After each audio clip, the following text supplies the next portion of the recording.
Cordial saludo para todos. Bienvenidos. Segundo Congreso Gestión de la Producción Industrial. Sexto Congreso de Logística Interna en Plantas de Producción. Centro de Gestión Industrial, SENA. Julio del año 2016.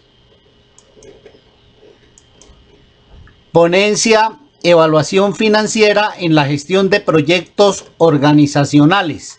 Expositor: ingeniero Luciano Evaristo Arizmendi Cárdenas, especialista en formulación y evaluación de proyectos, Centro de Gestión Industrial, SENA Regional, Distrito Capital.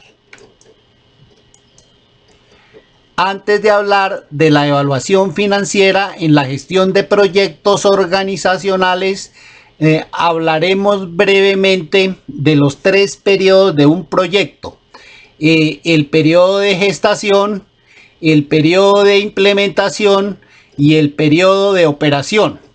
El periodo de gestación inicia básicamente con la concepción de la idea del proyecto o la concepción de la idea del negocio y termina con la declaratoria de factibilidad o no factibilidad del proyecto. En este periodo se realiza un trabajo de planeación con la información que se recolecta del entorno. Y en la parte final de este periodo se da la declaratoria de factibilidad o no factibilidad del proyecto, y la rentabilidad influye para declarar esa factibilidad o no factibilidad, y esa rentabilidad se calcula mediante la evaluación financiera. Las personas que están al frente de este periodo básicamente deben ser los formuladores y evaluadores de proyectos, con un equipo interdisciplinario de profesionales que tengan conocimientos de mercadeo, de producción, de administración, de costos, de presupuestos, de finanzas, de legislación laboral, legislación tributaria, legislación comercial, etc. Si el proyecto en este periodo se declara factible, pasa al siguiente periodo, que es el periodo de implementación. A este periodo de implementación también se le llama periodo de inversión. Se me olvidó mencionar que al periodo de gestación también se le denomina periodo de preinversión. Entonces, el periodo de implementación es el periodo en el cual se hacen las inversiones del proyecto, se materializa el proyecto en el terreno. Este periodo de implementación inicia con la consecución de permisos para construir o materializar el proyecto, permisos que se obtienen ante los entes gubernamentales, y este periodo termina básicamente con la puesta en marcha de la planta productiva si la empresa es de tipo industrial. El trabajo que se realiza en este periodo básicamente es la ingeniería de terreno. En este periodo de implementación intervienen principalmente los administradores de proyectos o los gerentes de proyectos, con un equipo de ingenieros, que son los que construyen y materializan el proyecto en el terreno. Terminado este periodo, se pasa al siguiente periodo, que es el periodo de operación. Este periodo inicia básicamente con el aprovisionamiento de materias primas y de todos los insumos que se requieren para la producción, transforma las materias primas en productos terminados y los vende. En este periodo intervienen básicamente un representante legal, que puede ser un administrador de empresas, con un conjunto de personal administrativo, un conjunto de personal ejecutivo y un conjunto de personal de producción. Dentro de este personal de producción tenemos la mano de obra directa y la mano de obra indirecta.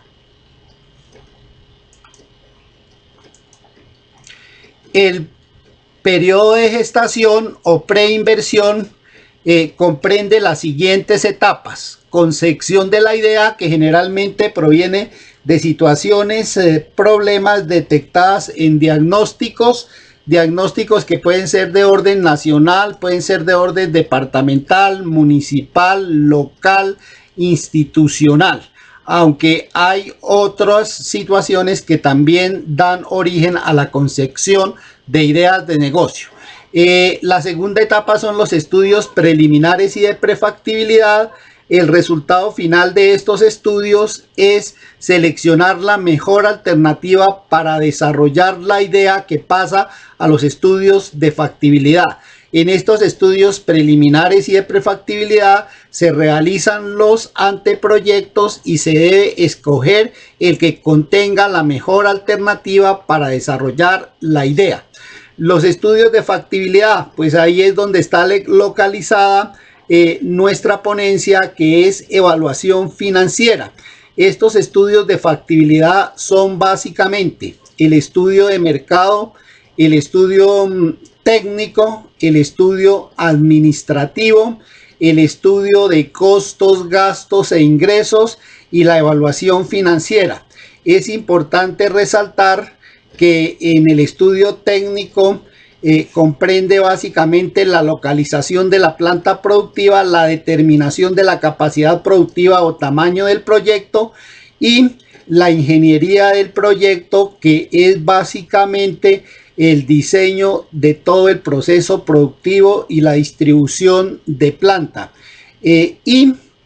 Como ya les dije, acá está ubicado el tema de nuestra ponencia, que es la evaluación financiera. Es el último de los estudios de factibilidad. Si el proyecto es declarado factible, pasa al periodo de implementación o de inversión, y en este periodo se inicia con la obtención de permisos para construirlo y materializarlo en el terreno. Estos permisos se consiguen ante los entes gubernamentales, y también en esta etapa se busca el financiamiento del proyecto. ¿Quiénes son los que van a prestar la plata? ¿Qué bancos o qué entidades financieras son las que van a facilitar la plata para el desarrollo del proyecto? La siguiente etapa es la compra de activos. Luego vienen las obras civiles que requiere el proyecto, las construcciones y edificaciones. Luego viene el montaje de las máquinas y los equipos.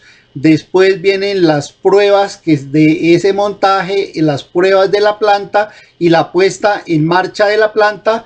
Y de esta forma ya se pasa al tercer periodo, y en el periodo se dan unas operaciones repetitivas, que es comprar materias primas, transformar materias primas para elaborar el producto y vender los productos. Estas actividades son repetitivas mientras dure la empresa en competencia.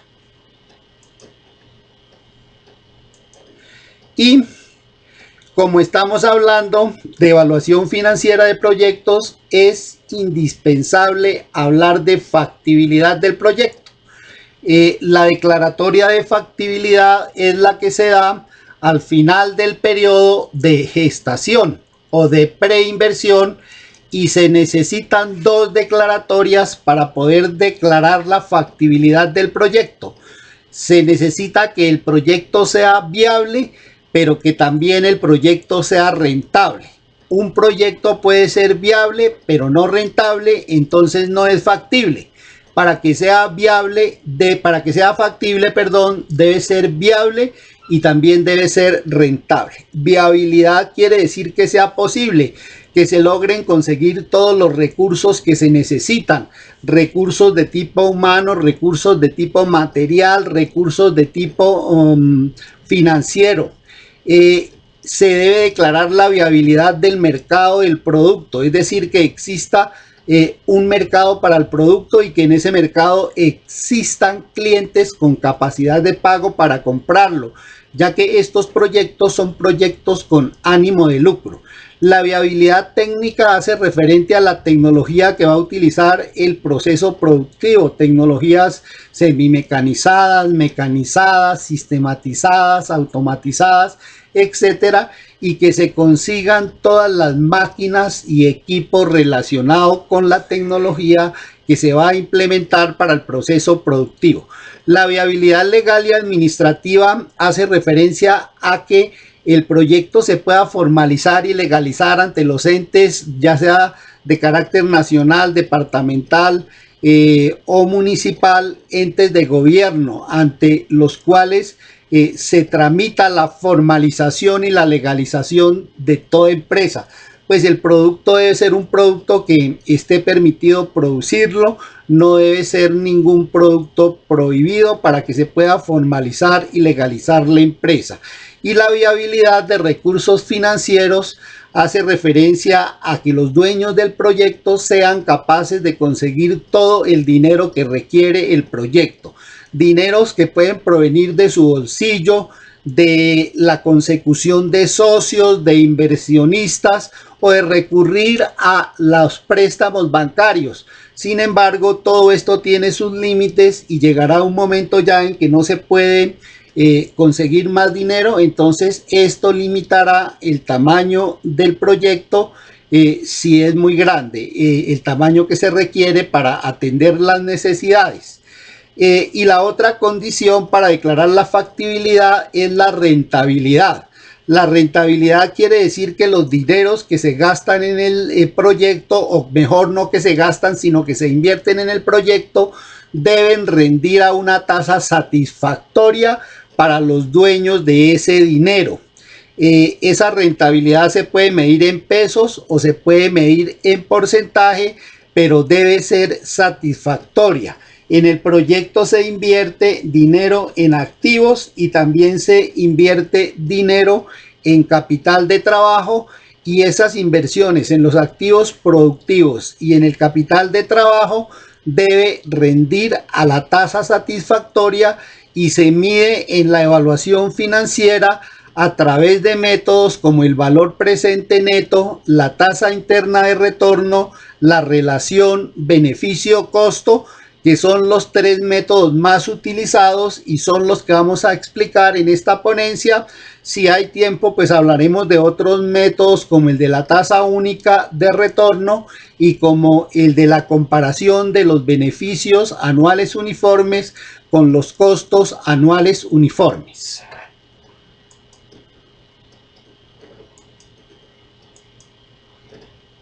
Acá en este gráfico ilustramos el objetivo principal de la evaluación financiera.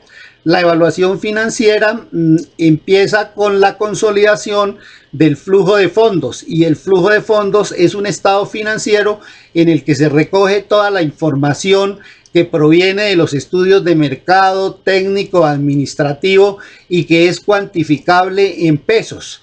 Entonces, esa información puede estar haciendo referencia a la inversión en activos productivos o en capital de trabajo. Los activos productivos pues son, si la empresa va a construir, se inicia desde el terreno, las construcciones, las edificaciones, la máquina, los equipos, los vehículos, los computadores, el equipo de oficina, etcétera. En eso se gasta plata, y esa plata que se gasta en esos activos se le llama inversión en activos productivos, y esa plata nos permite dejar la empresa lista para operar. Pero si no tenemos un dinero adicional que nos permita iniciar operaciones, pues no podemos empezar a producir. Ese dinero adicional que se necesita para iniciar operaciones es lo que se le llama capital de trabajo, y la función principal del capital de trabajo es financiar la producción.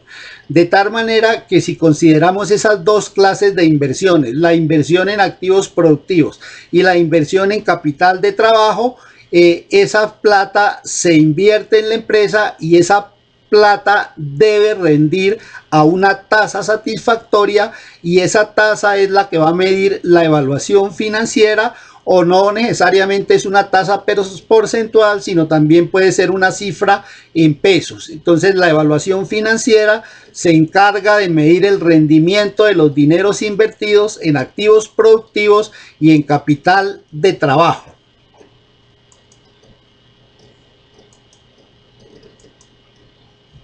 Definición de la evaluación financiera.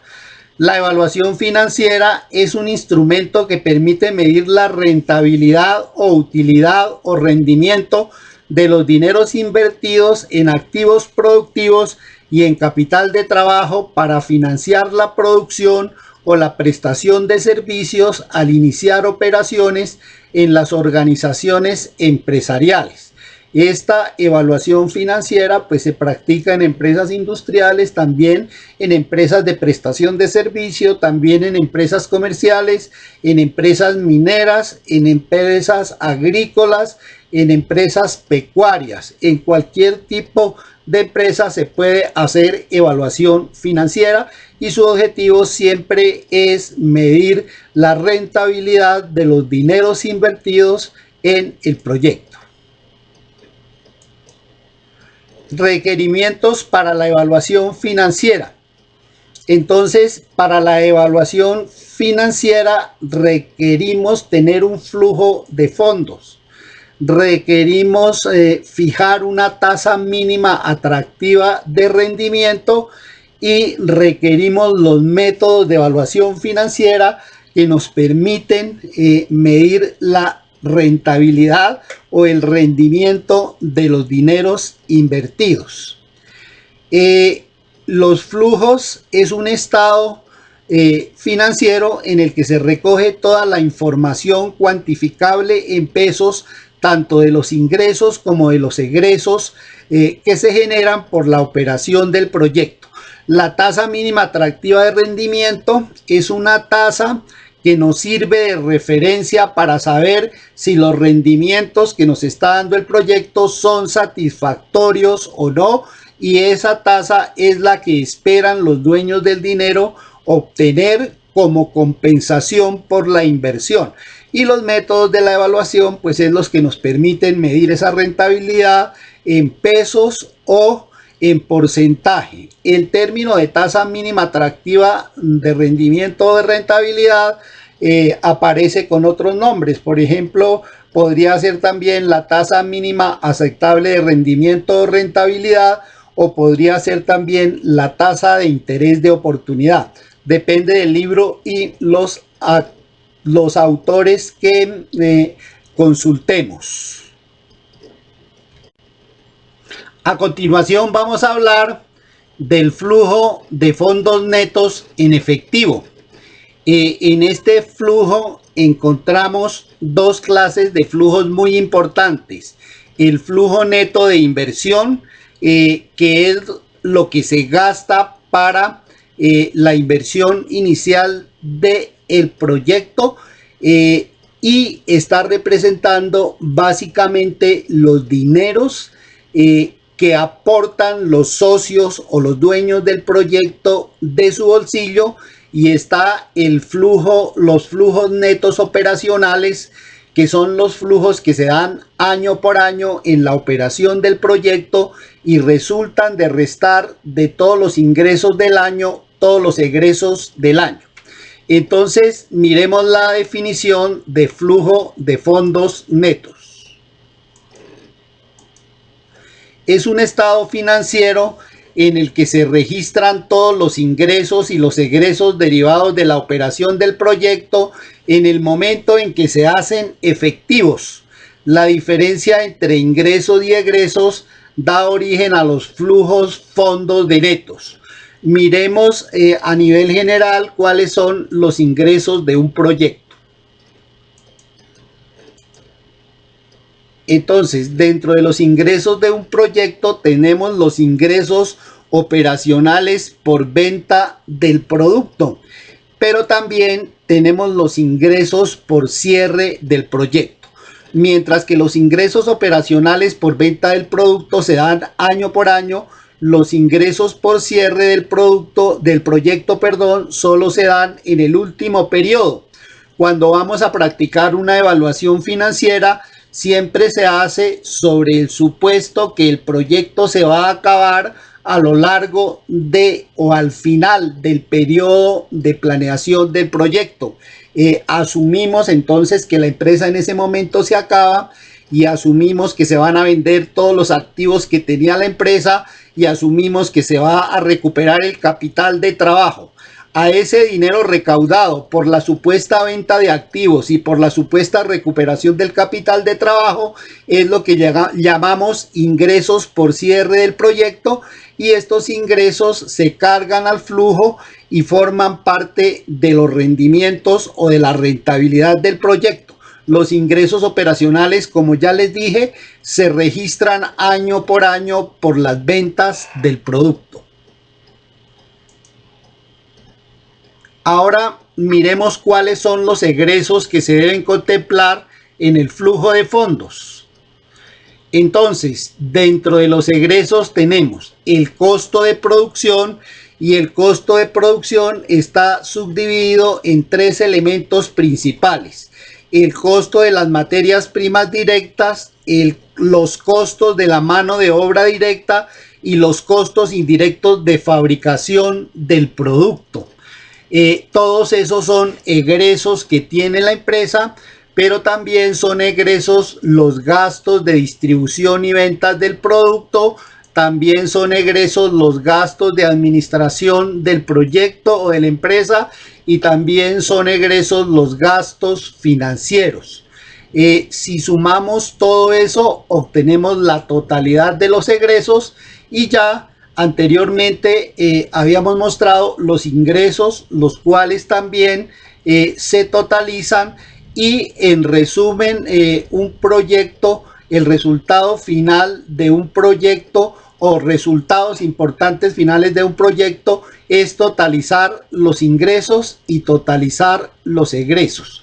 Estos costos indirectos de fabricación es el tercer componente del costo de producción y dependen mucho de la clase de proyecto, pero a nivel general podríamos citar unos ejemplos de costos indirectos de fabricación.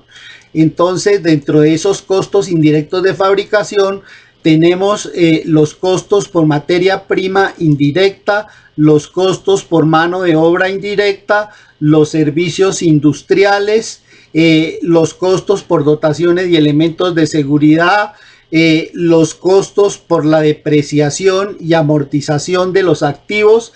La depreciación es la pérdida de valor por el uso del activo, se considera como un costo, se carga al tercer elemento del costo de producción, esta cantidad de dinero la debe reservar la empresa, la debe apropiar de los ingresos que tiene una cantidad de dinero igual a la depreciación, para que cuando el activo llegue al final de su vida útil tenga con qué reponerlo. Entonces, esta cantidad que se registra como costo se debe apropiar de los ingresos para mantener la reserva y poder reponer el activo. La amortización hace referencia a la recuperación de los gastos preoperativos, es decir, algunos gastos que no aparecen registrados en las inversiones, pero que se dieron en las etapas de gestación o en el periodo de gestación y en el periodo de inversión, y que aún no aparecen o no están registrados dentro de las inversiones. Entonces se consideran como activos diferidos. Estos activos diferidos pueden ser, por ejemplo, los gastos de ingeniería, el montaje de la maquinaria y equipo, lo que valen, por ejemplo, las plataformas para instalar esa maquinaria y equipo. Esos son gastos preoperativos, gastos anticipados, que se consideran como una inversión y que a lo largo de la operación del proyecto se deben recuperar. Entonces, mientras que la depreciación constituye una provisión para reponer los activos cuando lleguen al final de su vida útil, la amortización está representando la recuperación de lo que se gastó por anticipado en las etapas preoperativas. También tenemos como costos indirectos de fabricación los gastos de mantenimiento, los envases y los empaques, los arriendos que se paguen si las instalaciones no son propias o si los equipos y la maquinaria es alquilada, los fletes o transporte de la materia prima a la planta, la vigilancia, los seguros e impuestos de la planta, etcétera. Los fletes de materia prima pues se dan siempre y cuando la materia prima se adquiera en la planta del proveedor y sea la empresa quien transporta la materia prima. Si el proveedor nos coloca la materia prima en la planta de la empresa fabricadora, entonces este costo se refleja ya en el precio a que se compra la materia prima en planta. Entonces hay un precio si la compramos en planta o hay otro precio si se compra en la planta del proveedor. Uno, si se compra en la planta de la empresa que estamos considerando, y otra si se compra en la planta del proveedor. En este caso es cuando se corre con el costo de los fletes.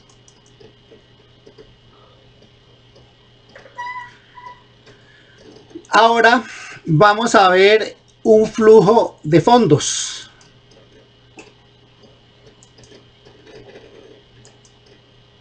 Entonces aquí tenemos el flujo de fondos netos en efectivo. El flujo de fondos netos básicamente está constituido por dos grandes grupos: el grupo de los ingresos y el grupo de los egresos. Si se totalizan los ingresos y también se totalizan los egresos, de los ingresos se restan los egresos y da el renglón, uno de los renglones más importantes para la evaluación financiera, que es el de flujo de fondos netos. Pero hay dos flujos de fondos netos: el flujo de inversiones, que es el que se da antes de iniciar el año 1, al inicio del año 1 o en el año 0. Ese se llama el flujo de fondos neto de inversión, y es por los dineros que se requieren para materializar la empresa y para ponerla en operación. Eso es lo que se llama el flujo de fondos neto de inversión. Pero también está el flujo de fondos netos de operación, que se generan por la diferencia entre los ingresos y los costos o los egresos que se dieron por la operación de la empresa en la fabricación de los productos. Entonces, a esa diferencia entre los ingresos y los egresos, es lo que se le llama flujo de fondos netos operacionales, y cada año tiene su flujo de fondos netos operacionales. Entonces ya sabemos que es un flujo de fondos neto y ya sabemos las clases de flujo de fondos netos que se pueden obtener en este estado. Repito, se pueden obtener los flujos de fondos netos de inversión en el año 0 y los flujos de fondos netos de operación a lo largo de todos los años del horizonte de planeación.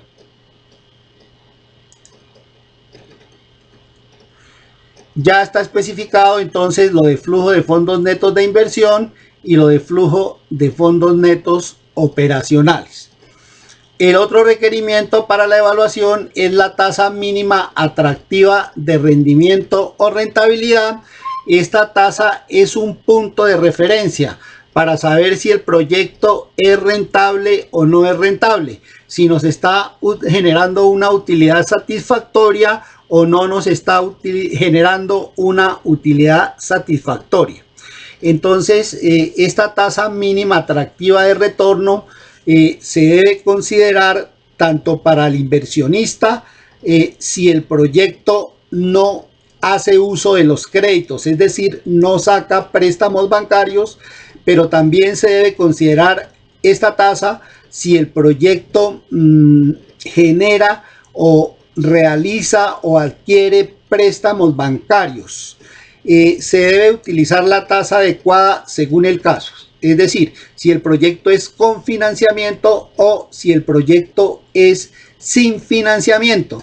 Esta tasa mínima atractiva de rendimiento o rentabilidad se utiliza en todos los métodos de evaluación y la función que cumple es diferente en algunos métodos con respecto a otros, pero se tiene que utilizar. Entonces vamos a mirar la definición de lo que es la tasa mínima atractiva de rendimiento. Es una tasa que se utiliza como punto de referencia en los diferentes métodos de evaluación financiera del proyecto. En el método del valor presente neto,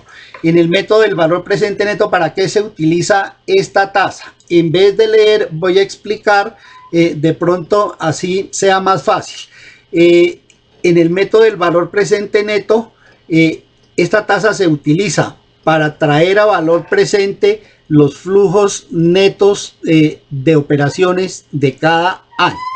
Es decir, lo que quedó de excedente en el año 1, después de haber restado de los ingresos los egresos, se lleva a valor presente. Es decir, se halla su valor equivalente en el año 0.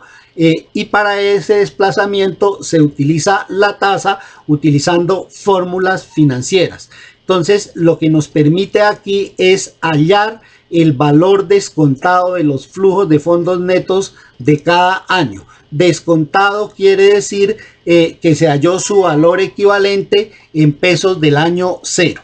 En el método de la tasa interna de retorno, la tasa mínima atractiva de retorno se utiliza para compararla con la tasa que arroja este método. En este método se calcula la TIR y la TIR se compara con la tasa mínima atractiva de retorno. Si la TIR es superior a la tasa mínima atractiva de retorno, el proyecto es rentable. Ahí pues ustedes en este video pueden leer las definiciones que están. Yo las estoy explicando con mis propias palabras para que hacerlo más comprensible. En el método de la relación beneficio-costo, la relación beneficio-costo es una división. Se dividen los beneficios entre los costos.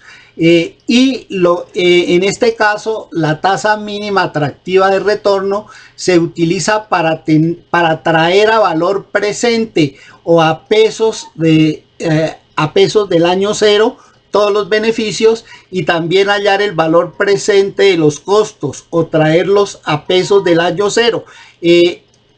Estas equivalencias económicas, tanto de los costos como de los beneficios, se calculan con fórmulas financieras que más adelante vamos a mostrar.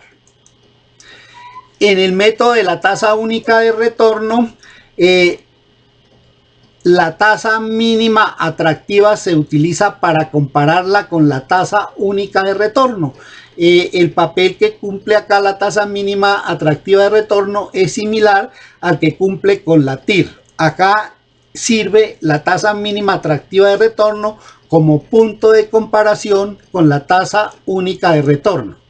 Y en el método de los costos y los beneficios anuales uniformes equivalentes, sirve la tasa mínima atractiva de retorno para convertir la cifra que se ha encontrado como costo total del proyecto en pesos del año 0, lo convierte en una cuota uniforme equivalente a lo largo de todo el horizonte de los años del horizonte de planeación.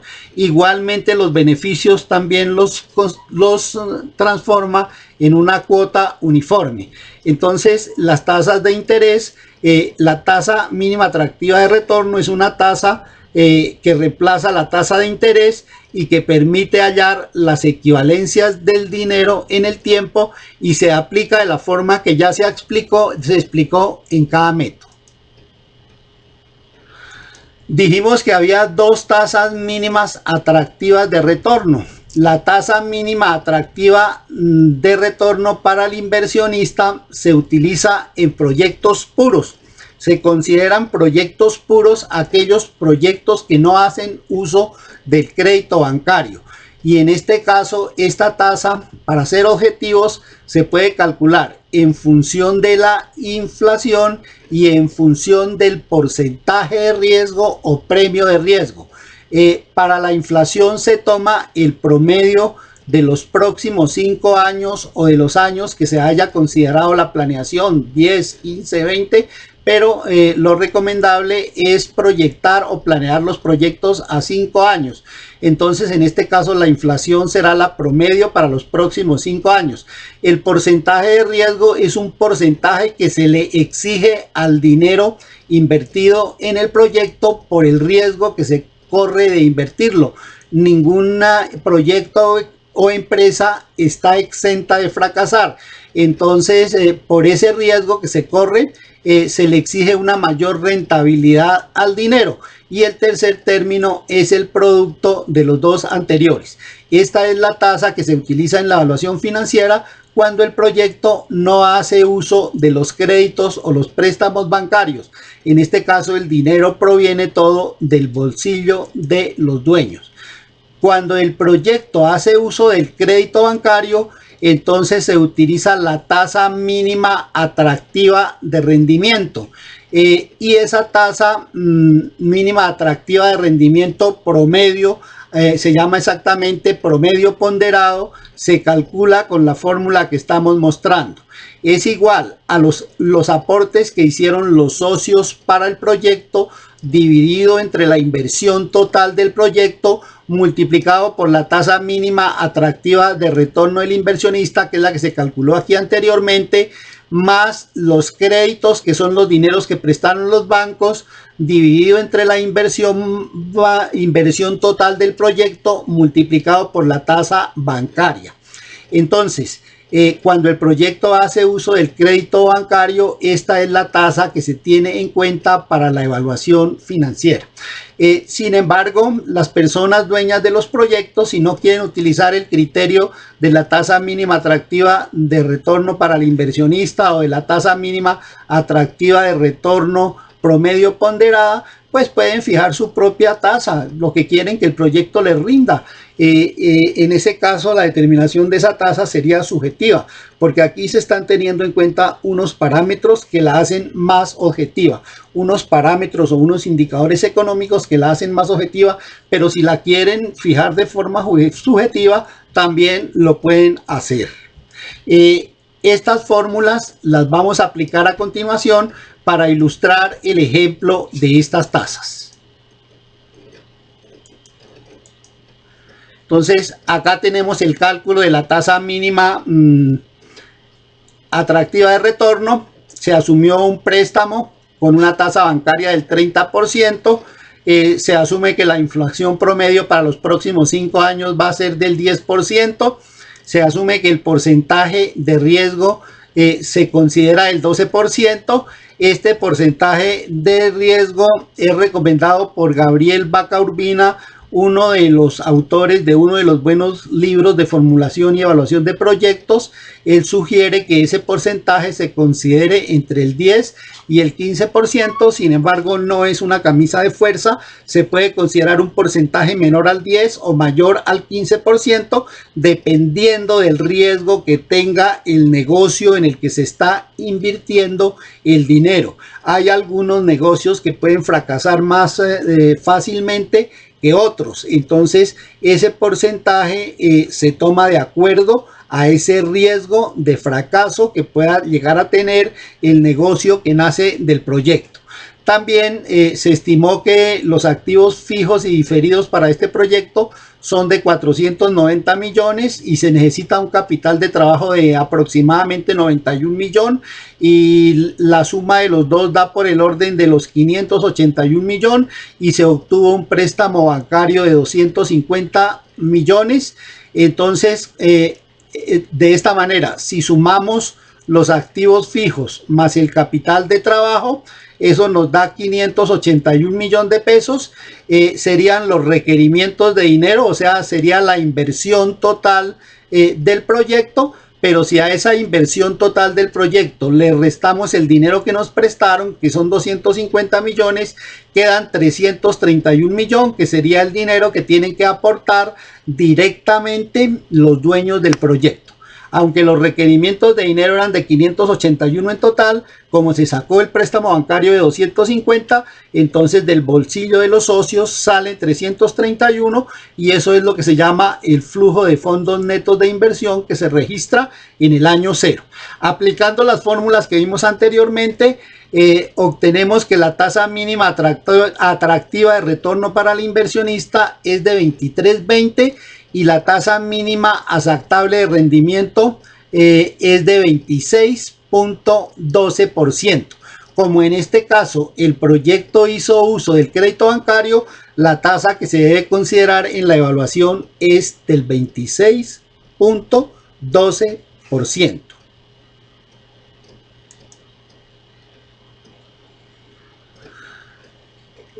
Ya hablamos entonces de la tasa mínima atractiva para el inversionista y de la tasa mínima atractiva de retorno promedio y ya vimos los cálculos. Ahora vamos a hablar de los métodos de evaluación financiera. Inicialmente pues vamos a proponer la charla para el valor presente neto, para la tasa interna de retorno y para la relación beneficio-costo, y si el tiempo no los permite hablaremos de la tasa única de retorno y de la comparación entre los beneficios anuales uniformes equivalentes y los costos anuales uniformes equivalentes. Iniciamos entonces con el método del valor presente neto. Antes de ver la teoría del método del valor presente neto, vamos a explicar sobre un ejemplo desarrollado, ya que esto facilita la comprensión del método. Entonces aquí tenemos un ejemplo en el cual se calcula el valor presente neto. Para calcular el valor presente neto necesito este renglón que estoy señalando, y este renglón fue tomado del flujo de fondos neto. El flujo de fondos neto en efectivo ya lo explicamos, sin embargo lo podemos ver a continuación. Ese renglón es el último renglón que está en color rojo. Ese es el renglón que nosotros tomamos para calcular el valor presente neto. Voy a explicar ese renglón. Entonces, en la primera casilla del año cero está lo correspondiente a la inversión inicial neta. Esta inversión inicial neta corresponde exactamente a los aportes que hicieron los socios, es decir, el dinero que salió de su bolsillo. En la segunda casilla, debajo del año 1, están los excedentes que quedaron en el año 1. Yo llamo excedente el resultado que dio al restar de los ingresos del año 1 los egresos del año 1. Lo mismo tenemos los excedentes para el año 2, para el año 3, para el año 4 y para el año 5. Se hallaron por diferencias entre ingresos y egresos. Entonces, el método del valor presente neto lo que hace es comparar lo que los socios aportaron con los excedentes. Tendría yo que sumar los excedentes. Lamentablemente en este momento no los puedo sumar porque los excedentes están en pesos del año 1, los 28 millones, en pesos del año 2, los 99 millones. Estoy nombrando solamente la cifra en millones, en pesos del año 3, los 113 millones, y sus equivalencias económicas cambian de un año a otro. Por lo tanto, como están, no los puedo sumar porque esto está en pesos del año 1, esto está en pesos del año 2, pesos del año 3. Para poderlo sumar debo llevarlo todos a pesos del año 0, que es el año que me sirve. ¿Y por qué a pesos del año 0? Porque los aportes los hicieron en el año 0. Entonces, para poder comparar esto con esto, todo lo debo tener en pesos del año 0. Los aportes los tengo en pesos del año 0. Para lograr esos pesos del año 0, entonces aplico la ecuación que estoy señalando en este momento en las celdas de color verde. Esa ecuación me permite llevar cada uno de los flujos a pesos del año 0. De tal manera que si yo le aplico esta fórmula a los 28 millones, obtengo pesos del año 0 y se me convierten en 22. Si le aplico esta fórmula a los 99 millones del año 2, se me convierten en pesos del año 0 y me están representando 62, y así lo aplico a cada uno de los flujos. De tal manera que este renglón que obtuve acá y que estoy señalando está todo en pesos del año 0. Ahora sí lo puedo sumar y al sumarlo me da 351.754.902. ¿A qué equivaldría ese valor? Ese valor equivaldría a los excedentes totales del proyecto que dejó en los 5 años, pero que se expresan en un solo valor en pesos del año 0, y ese valor es 351.754.902. Pues bien, este método del valor presente lo que permite es comparar los excedentes que dejó el proyecto con los aportes de los socios. Estoy comparando esta cifra que tengo en color amarillo con esta cifra que tengo en color verde. ¿Y cómo lo estoy comparando? Lo estoy comparando a través de una sustracción. Estoy restando de 351.754.902, estoy restando 331.703.370, que son los aportes. Excedentes totales del proyecto expresados en un solo valor, aportes de los socios en un solo valor. Al hacer restar de los 351 los 331, eso me da por el orden de los 20 millones y me está dando un valor positivo. Entonces, al hacer esta resta se pueden dar tres posibilidades: que la resta dé positiva o el resultado dé positivo, de negativo o de 0. En este caso, como 351 es mayor que lo que se restó, que es 31, dio positivo, por lo tanto el proyecto es rentable.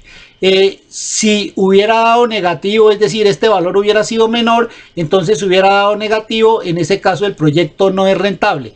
Y si el valor que tengo en amarillo diera exactamente igual al que tengo en verde, entonces serían iguales, y en ese caso eso representaría el punto mínimo de aceptación del proyecto. Y en este caso se está uno ganando exactamente la tasa mínima atractiva de retorno, que es 26%, 26.12%. Entonces, esta es la ecuación del valor presente neto, y esa ecuación lo que permite es comparar el excedente del proyecto en pesos del año 0, que se obtiene con toda esta sumatoria después de desarrollar término a término, y ese valor total de los excedentes lo comparo con el total de los aportes. Eso es lo que hace el valor presente neto: comparar los aportes que hicieron los dueños del proyecto con los excedentes totales que dejó el proyecto expresados en un solo valor y en pesos del año 0. Si al aplicar esta ecuación el resultado es positivo, el proyecto es rentable. Si es negativo, no es rentable. Y si es igual, resulta indiferente la inversión en el proyecto, pero se puede llevar a cabo también. En este caso, pues da igual hacerlo que no hacerlo. Ese es el método del valor presente neto. Y ahora vamos a ver el segundo método. Dijimos que íbamos a explicar el método del valor presente neto, el de la tasa interna de retorno y el de la relación beneficio-costo. Entonces pasamos al método de la tasa interna de retorno. La TIR es un método de evaluación financiera de proyectos. La TIR es la tasa que hace que el valor presente neto sea igual a 0. Vamos a explicar eso. En este momento les estoy mostrando la ecuación de la tasa interna de retorno. Esta ecuación se obtuvo de la ecuación del método anterior del valor presente neto con algunos cambios.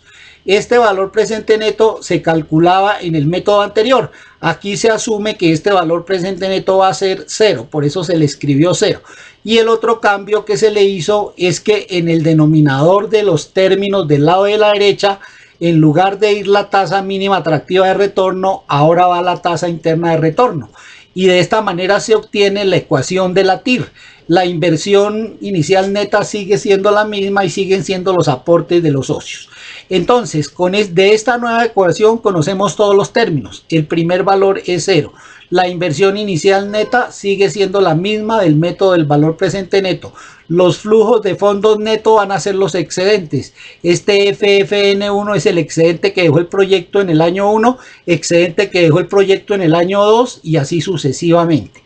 De tal manera que yo pudiera reemplazar todos los valores conocidos en esta ecuación Esto lo conozco, la inversión neta la conozco, los flujos lo conozco, lo único que no conozco es la TIR, pues esa ecuación me permite a mí calcular la TIR. Matemáticamente la TIR es indespejable de esa ecuación porque esto es un polinomio de grado n y toca desarrollar cada uno de los términos. En consecuencia aquí sería, por ejemplo, el primero al cuadrado más 2 veces el primero por el segundo más el segundo al cuadrado. Aquí sería el primero al cubo, etcétera, etcétera, aplicando el triángulo de Pascal de álgebra. Y de esta forma no vamos a poder factorizar la TIR porque siempre va a haber un exponente mayor. Entonces, para desarrollar este método manualmente tenemos que hacerlo por tanteos. Por tanteo es reemplazar en la ecuación todos los valores conocidos y empezar a buscar una tasa y colocarla en cada uno de los términos, desarrollar el término verde de la derecha, todos los sumandos y hasta que encontremos la tasa que haga que la sumatoria verde sea igual a la cifra que está en color amarillo. Ese tanteo nos puede llevar un buen tiempo, de pronto hasta mediodía o más. Entonces, calcular la tasa interna de retorno manualmente es dispendioso.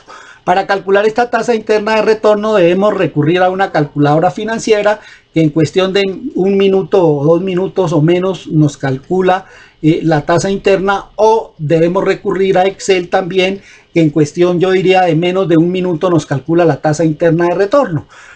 Pues bien, para eso yo utilicé Excel.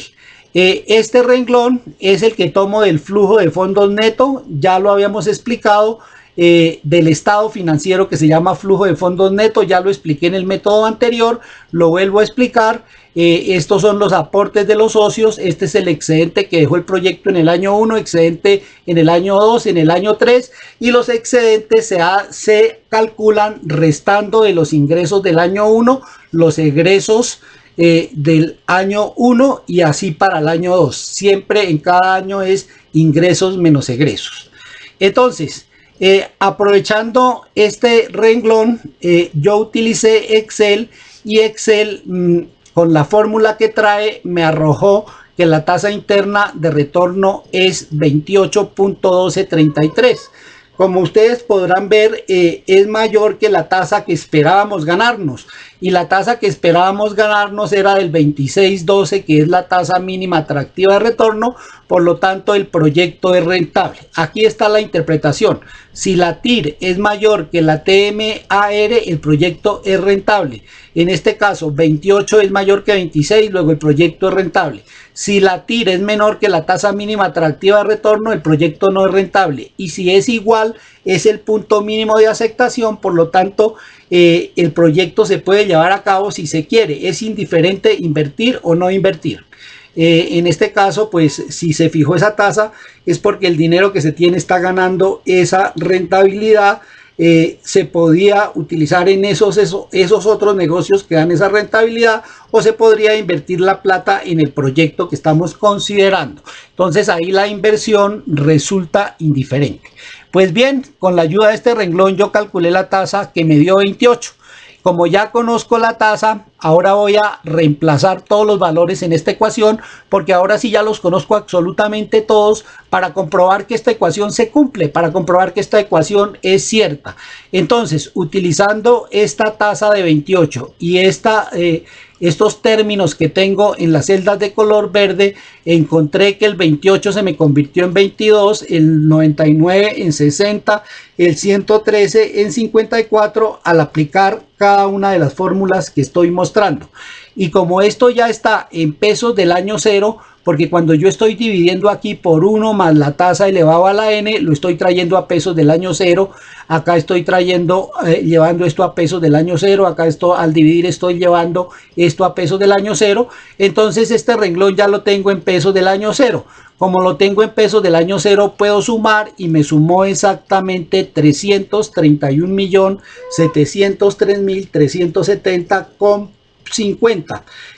Y observen que esa sumatoria que me dio es exactamente igual al aporte de los socios. Entonces, al sumar algebraicamente este valor negativo con este valor positivo da 0.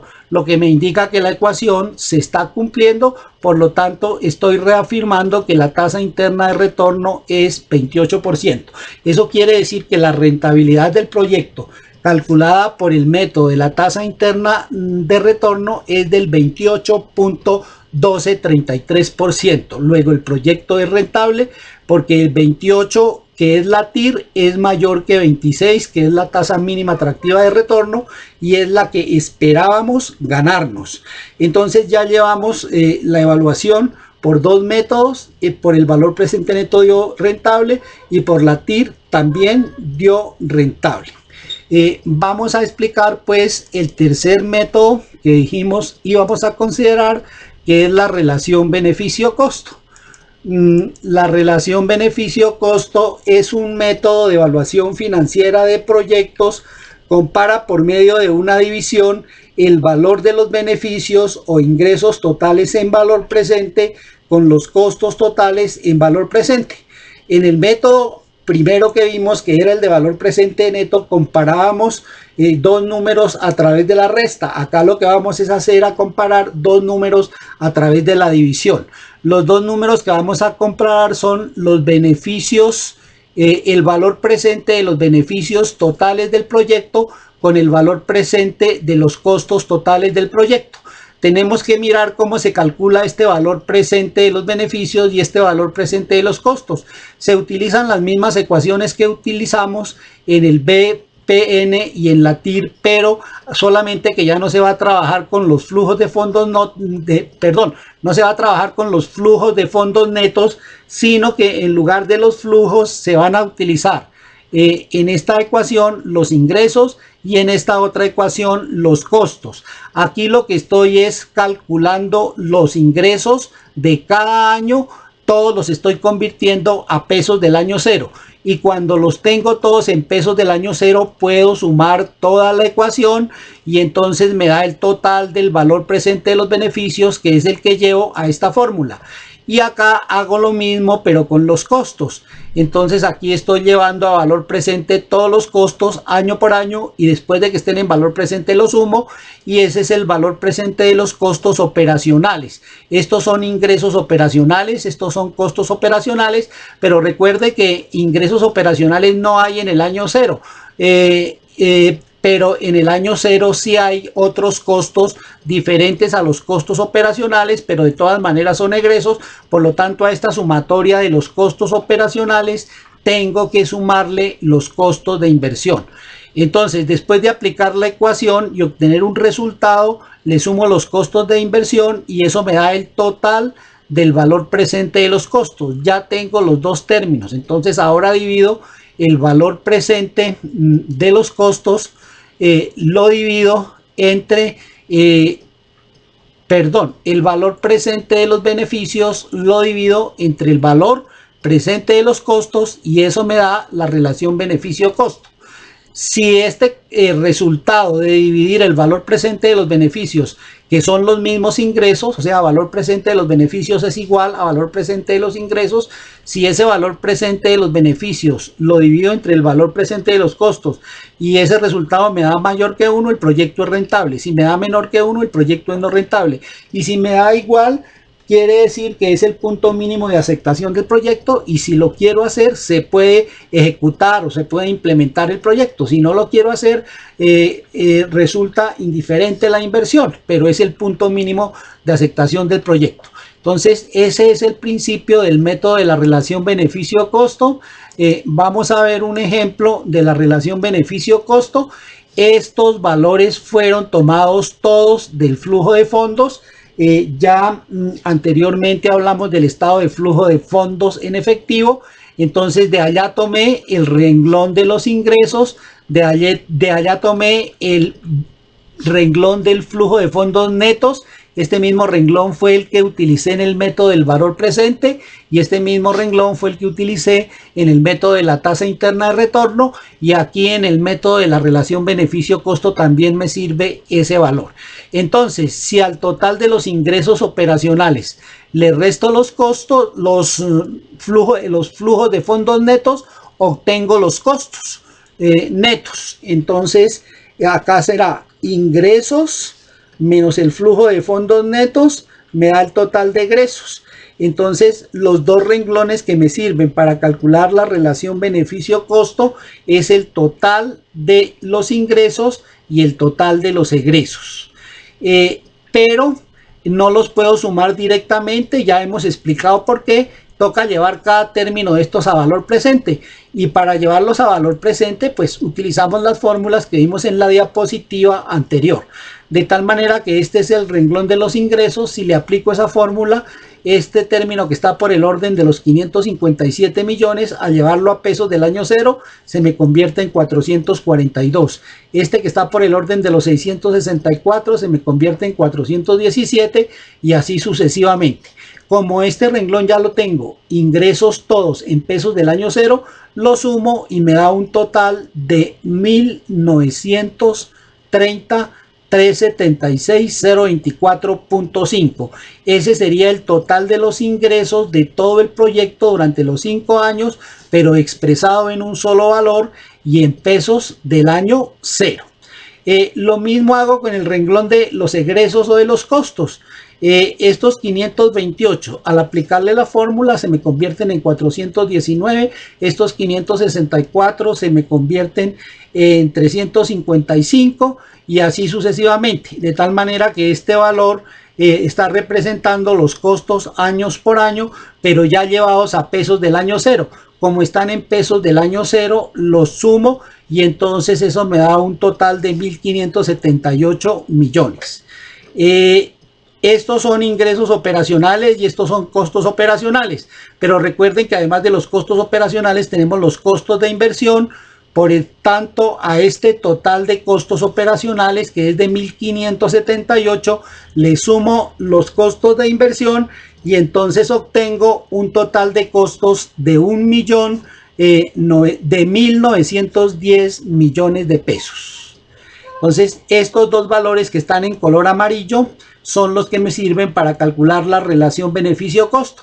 Si divido el total de los beneficios, que son 1.930 millones, dividido entre 1.910 millones, obtengo un resultado de 1.01, que sería la relación beneficio-costo, y como me está dando mayor a 1, quiere decir que el proyecto en este caso es rentable. Este método proporciona las bases para explicar los otros métodos que mencionamos, el de la tasa única de retorno y el de comparación de los beneficios anuales con los costos anuales. Pues resulta que estos mismos dos valores me sirven o me son útiles en esos dos métodos. Aquí lo que yo hice fue dividir el total de los beneficios entre el total de los costos, y me dio la relación beneficio.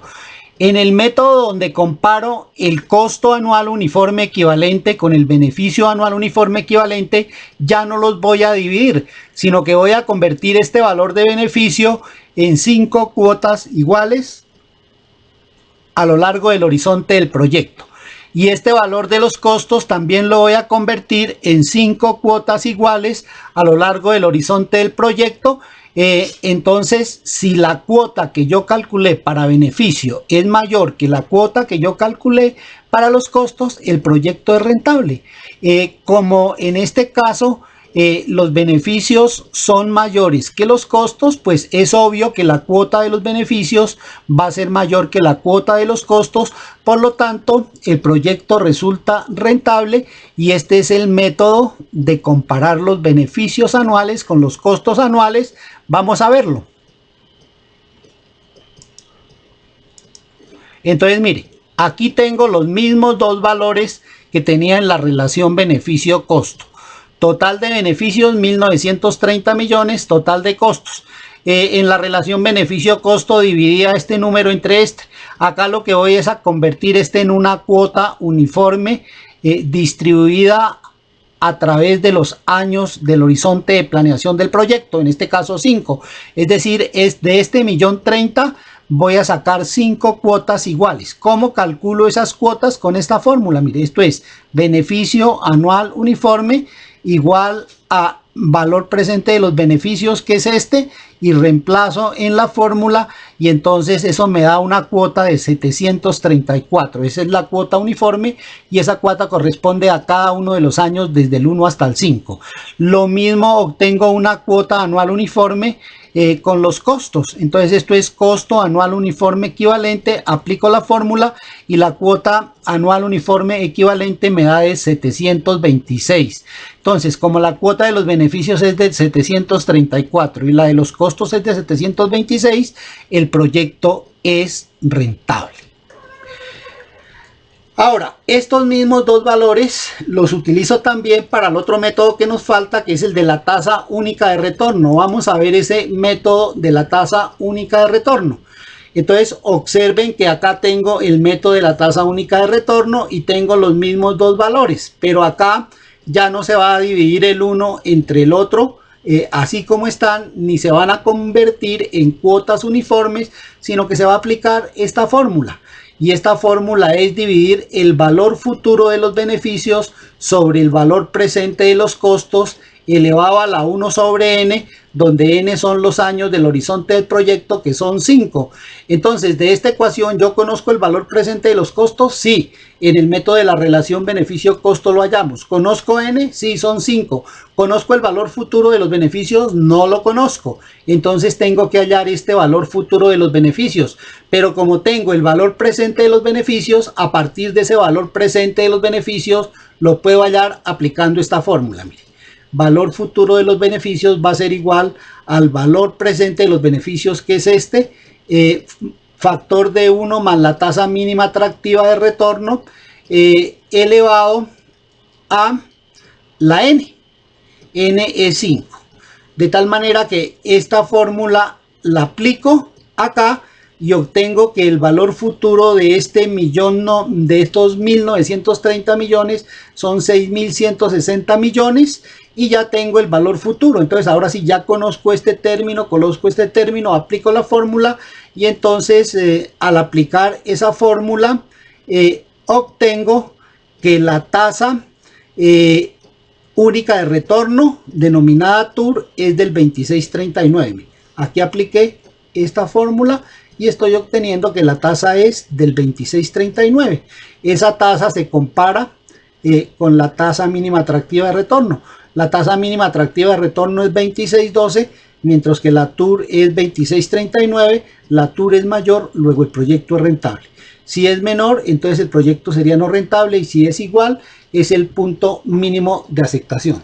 De esta manera, pues hemos cubierto la explicación de todos los métodos, aunque los últimos dos métodos pues se hizo muy rápidamente, pero se dieron las bases suficientes para que ustedes entiendan el cálculo de esos métodos. Muchas gracias por la atención prestada. Les habló Luciano Arizmendi.